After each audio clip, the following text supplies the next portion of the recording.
অনুষ্ঠানের সম্মানিত সভাপতি, সম্মানিত সঞ্চালক, প্রধান অতিথি হিসেবে আগমন করবেন বাংলাদেশ জামায়াত ইসলামীর কেন্দ্রীয় সেক্রেটারি জেনারেল, বিশিষ্ট শিক্ষাবিদ, বিশিষ্ট রাজনৈতিক ব্যক্তিত্ব, গোটা বাংলাদেশের যার পদচালনায় ইতিহাস ঐতিহ্যকে আরও ধারণ লালন করার প্রেরণা যোগায়, সে আমাদের প্রিয় ব্যক্তিত্ব সাবেক এমপি জননেতা জনাব অধ্যাপক মিয়া গোলাম পরোয়ার।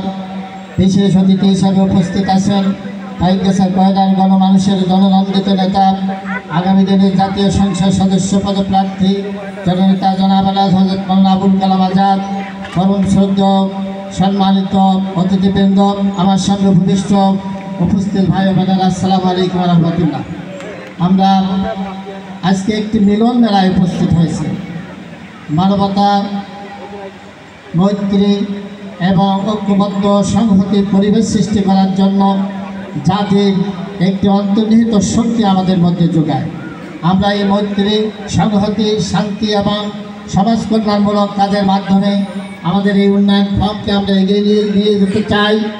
আমরা খুবই উদ্বেগের সাথে লক্ষ্য করছি, সারা পৃথিবীব্যাপী এখন ফিলিস্তিনে মুসলমানদের উপরে নৃশংসভাবে, নির্মমভাবে ইসরায়েলি হায়নারা যেভাবে পাখির মতো গলে করে আমাদের মুসলিম ভাই বোনদেরকে, বিশেষ করে শিশু এবং মহিলাদেরকে হত্যা করছে।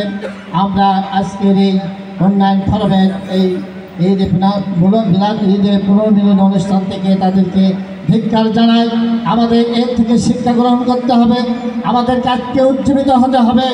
আর মুসলিম রক্ত আমরা পৃথিবীর রাজপথে আমরা দেখতে চাই না, আমরা সোচ্চার হতে চাই। এবং বাংলাদেশে ইতিহাস সৃষ্টি করেছে ফিলিস্তিনি মুসলমানদের পক্ষে, ইসরায়েল হায়নাদের বিপক্ষে এত বড় মিছিল পৃথিবীর ইতিহাস একটি নজিরবিহীন দৃষ্টান্ত স্থাপন করেছে। এর থেকে আমাদেরকে এগিয়ে আসতে হবে, শিক্ষা গ্রহণ করতে হবে, সোচ্চার হতে হবে। মুসলিম ভাই বোনদের ইজ্জত এবং সম্মান রক্ষার জন্য আমাদের সচেষ্ট হতে হবে, ঐক্যবদ্ধ সংহতি ভূমিকা পালন করতে হবে। আগামী দিনের বাংলাদেশে একটি শাশ্বত, সুন্দর, শান্তিপ্রিয় বাংলাদেশ গড়ার জন্য জাতীয় সংসদ নির্বাচনে আমাদের জনপ্রিয় নেতা জনাব আলহাজ হযরত মাওলানা আবুল কালাম আজাদ সাহেবের পক্ষে আমরা সক্রিয় হব, সচেতন হব। প্রত্যেকটা ঘরে ঘরে যাই আর পক্ষ থেকে সালাম জানাবো। আমরা পুরো প্রত্যেকেই আবুল কালাম আজাদ সাহেবের সৈনিক হিসাবে আমরা কাজ করতে চাই। আল্লাহর সাহায্য চাই, ইনশাআল্লাহ আল্লাহ আমাদেরকে সাহায্য করবেন।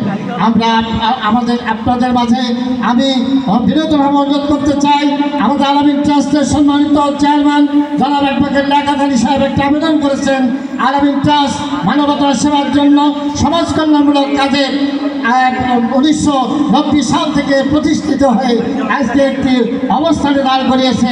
আসুন আপনাদের সকলের সাহায্য সহানুভূতির মাধ্যমে একটি সমাজ কল্যাণমূলক এই প্রতিষ্ঠানকে আরও গতিশীল করা, আরও উন্নত করার জন্য আপনাদের স্বতঃস্ফূর্ত আর্থিক সহযোগিতা, ইনশাআল্লাহ এই প্রতিষ্ঠানকে অবশ্যই একটি সম্মিলিত প্রতিষ্ঠানে রূপান্তরিত করা যাবে।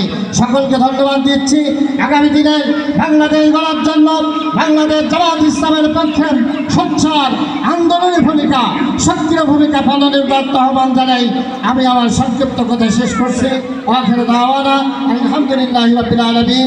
আসসালামু আলাইকুম ওয়া রাহমাতুল্লাহ।